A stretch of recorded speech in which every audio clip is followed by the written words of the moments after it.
Subframe out. Time for rest though.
Things are brittle. It was breaking off.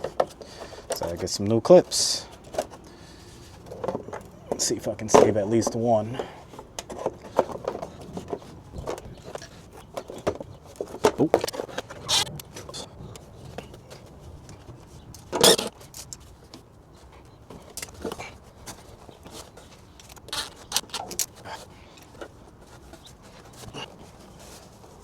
God dang. Yeah, we'll be back. All right, so I was able to get it out. Just kind of had to pry at it, and I was able to like move it around. Oh, can't see. I was able to move it around and to pull it out. So got to do that, and I guess make sure you dry it out. I mean, well, clean it out and blow it out, wash it, all of that before reinstalling it. But chances are, I think I'm going carbon fiber gas tank. So if anything, I might look for aftermarket hoses to just to be better, or probably see if I can get a custom, maybe metal one that probably has like some type of flexible joints or something like that. I don't know, but we'll see. So yeah, got it out. Next, just got to take out these fuel lines over here and then the straps, and I should be able to drop the tank.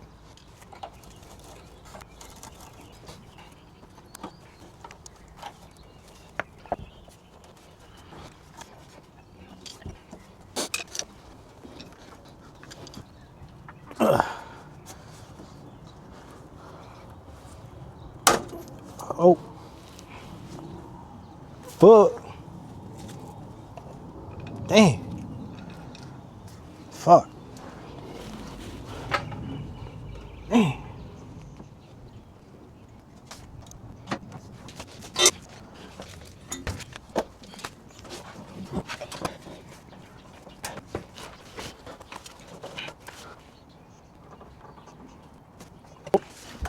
Oh, fuck.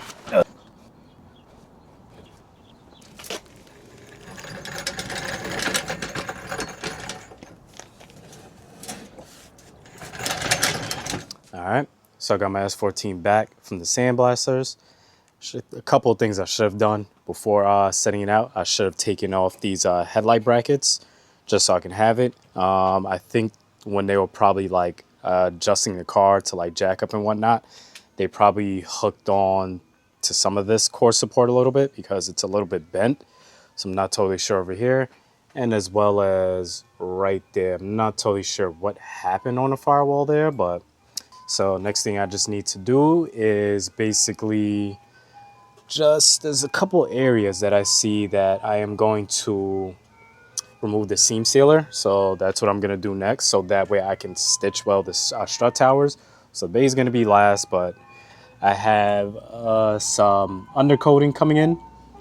And these are a lifesaver. Taking it off the tow truck, we had to use regular dollies before and the bindees. These are from Eastwood.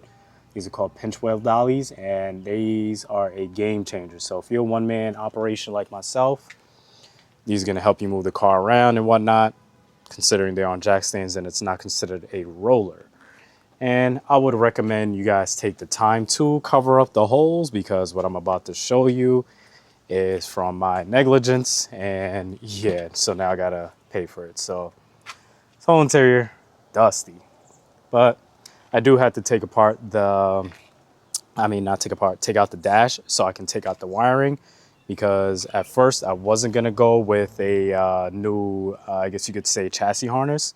But now I am going to do that, because just thinking about the wiring stuff and how everything is connected, I'm just gonna start fresh and just go from there. So the main reason I wanted to keep it, because eventually I would like to run AC in this car, and I was gonna try to keep it, OEM. OEM controls, but now that I look at it, I think I'm just gonna go to aftermarket 12 volt system and just go from there. But yeah, so interior is going to be getting its second detail. So you guys saw in the previous video. Yeah, so just don't mind it. I'm not gonna record this session, but I'm just gonna get it all done and clean. But yeah, it's filthy in here, but yeah, no biggie. This car does need a detail. It will get painted. And now for the good part. I believe I do have a before and after, but we shall see. You see, it's sandblasted. There are a bunch of areas that I am going to go over. Like over here, I forgot to take out the heat shield for the exhaust. And some little areas here, I'm just gonna go over with like a wire wheel, you know, of course, clean it, and a rush treatment. So that way, before I put the epoxy primer on it, everything is sealed, coated, and good to go. I would love to stitch weld under this, but to be honest, this is not going to be a track car. I will be taking it on the track, but it's not gonna be, you know, track focused like the S13, but so yeah. So just gonna be doing some of these little parts, taking off these little brackets,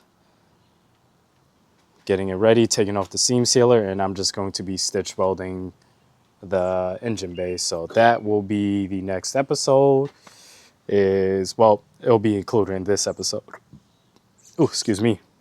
It will be included in this episode. So just gonna take apart like the cowl, so that way I can just get this more situated, get everything prepped, and you know, get the wire wheeling and all that good stuff. But I'll say I'm happy. That definitely could have been a little bit better. I thought I was gonna rip off some of the seam seal, but you know, I do feel like for majority of it, it did save me probably tons of hours of work. With all the cleaning that I have to do on myself, it's probably, you know, another, I would just say probably 2 to 4 hours worth of work. So I'll take it. You know, it's probably going to be like 1 hour of, you know, cleaning up the engine bay. Probably, you know, well, I'll just probably say a couple of hours, you know, per section. So, but instead of probably this, to get me the whole engine bay, you know, with a wire wheel and some abrasive disc, probably would have taken me 2 weekends worth of work, you know, let's just say 9 to 5, you know, it probably would have been 2 Saturdays just to get me to this point. So, you know, that doesn't sound like a lot, but it's a lot. It's a lot. So gonna get the seam sealer off and yeah, get the stitch welding, and that should be it for the engine bay. My boy's cooking me up the engine bay color, and that's most likely going, well, it is going to be the outside color of the car because it's not going to be white. So it is actually a B&W color. I get more into that later. But for now, this is it.